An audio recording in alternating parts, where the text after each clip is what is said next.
Okay, here's timer 1. Should be moving into your frame right about now. There's the side of the case. There's the front faceplate, That goes there, The knob's pulled off. They pull straight off. This is the side cover. To get these things apart, there's tabs. You have to cut the back of the case. I'll show you that here. Anyway, this is unit number 1, and as you can see, let me show you the other side where things are. This is unit 1. This is an ATC model 328D as in dog. The LED, when you plug it in using your test leads, which are here, right here, you plug it in to 110 volts AC, which is capable of running on. The LED flickers, but then it doesn't release. It just stays flickering. The board looks okay, but hey, something's defective, and I have no clue what's wrong with it. Again, this is a model 328D, not a 328C like the other ones. Notice this white unit over here. It could be defective, or this blue thing could be defective, but whatever it is, something's defective. This is unit number 1. And here's lousy defective unit number 2. This is the one that had the moisture in the front faceplate, which is still in there, as you can tell. But if you look closely, you can see these 2 tabs. These are on each unit. These things, they're pretty heavy. They're about a 1/16 of an inch thick by roughly 3/8 of an inch across. They have to be pried back, which is a bear of a job to dismantle these things, I can tell you, because there's only a small access hole, and to get that thing to bend over, you have to cut the back with a hot razor knife. But that's what was entailed to open these things up. Obviously, I had nothing to lose because they were defective when I got them, so, I had to open them up. Anyway, here's the side of unit number 2. You can see it's labeled in unit number 2 for clarity. You'll notice that this is a 328C. C as in Charlie, not 328D, which means the parts of this one are not interchangeable to the first one that I showed you, which was unit 1. You'll also notice that the board is black at this end, blackened or dark colored. Can you see that? Yeah, I think you can. However, I was hoping I could tell what was burned out about it by looking at the board. Here, take a look at the board. Feast your eyes on that. You can't tell squat, There's nothing you can tell by looking at the board. Well, you could take off each individual component. You could spend 6 years working on it, and you could test them all.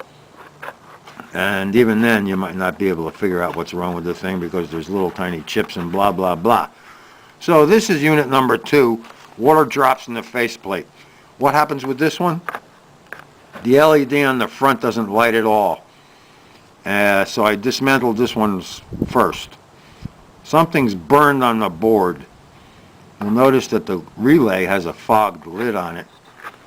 The sides of the lid aren't fogged, but the top is for some reason. And also, about this particular wonderful piece of crapola, on the second time I tried number 2, the LED did light, but something ticks inside there, but doesn't release. So, I don't know.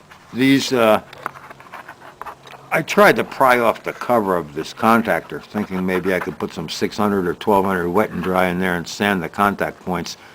But these contact covers are impossible to remove, these relay covers. They're impossible to remove unless, and possibly only, when the thing is removed from the board. You could desolder it from the board, which in itself could be a half an hour deal, and you could entail some additional damage. But the board's burned at this end, so what's that mean? It means something's probably defective down here, causing that thing to not work, if that thing doesn't work, or this thing doesn't work, and it caused that to go black.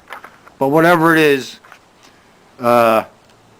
the LED doesn't light at all in this one. So that's number 2. It's also a bummer. It's a worthless piece of junk. It's trash pail ready.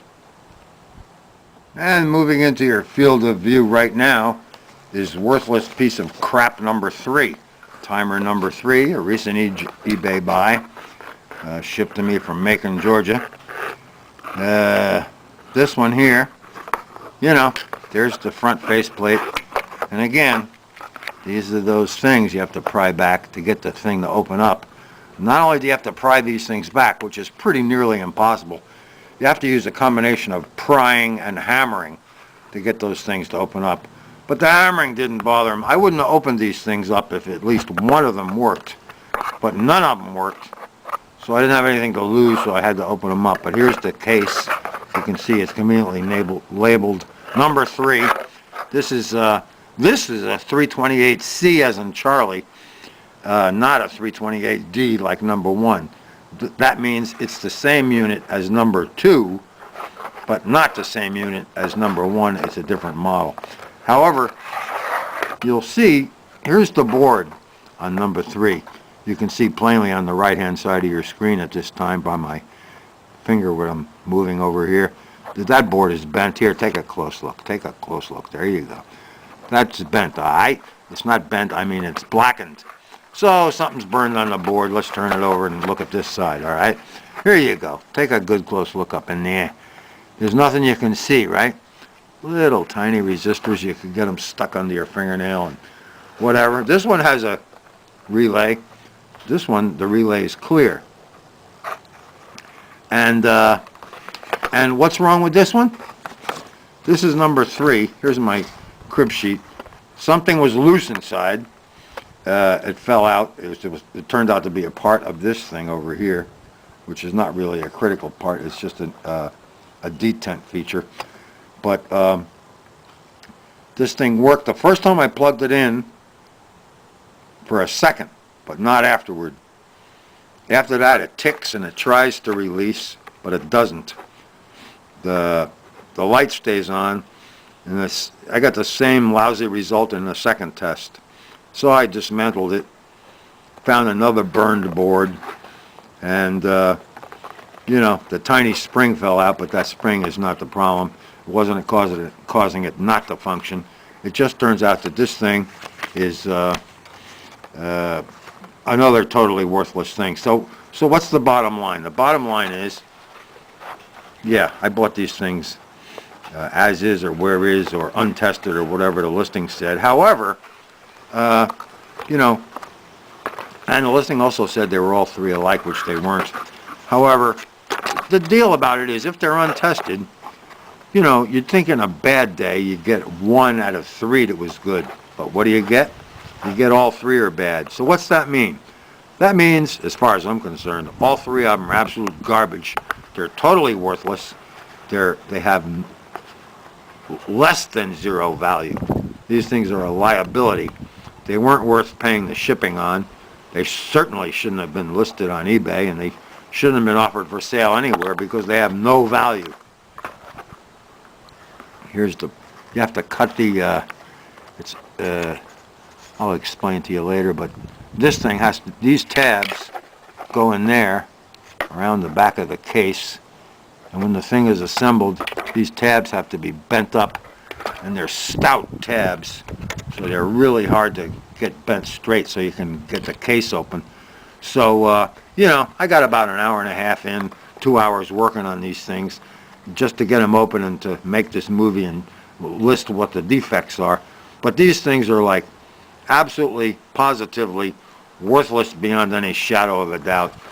Sold to me by some guy on eBay. And let me make sure I give you his name, because it's a place to watch out for. Because usually when you buy stuff, it says untested or as is, where is. You have some reasonable expectation that the thing's either going to work, or 1 out of 3 might work, or let's put it this way, on a bad day, you could combine the parts or move things around or find a wire that had fallen off or something and put it back on, or maybe even interchange parts. But you can't even do that on this deal because because two of them are alike and one's different. It's a different model, so it has different component parts, and it has a redesigned circuit board. So what's the bottom line? Yeah, here's the bottom line. They're worthless. They're totally worthless. And this is the test lead. 110 volts, you plug it in. And AC, which is inside their rated range. And what good are they? Well, they're not really any good at all. They're, what are they? They're totally worthless. Unless these knobs are worth something to somebody, which I kind of doubt, you know? So get with me, shoot me an email, and tell me, you know, what can I do with these things that are absolutely freaking garbage.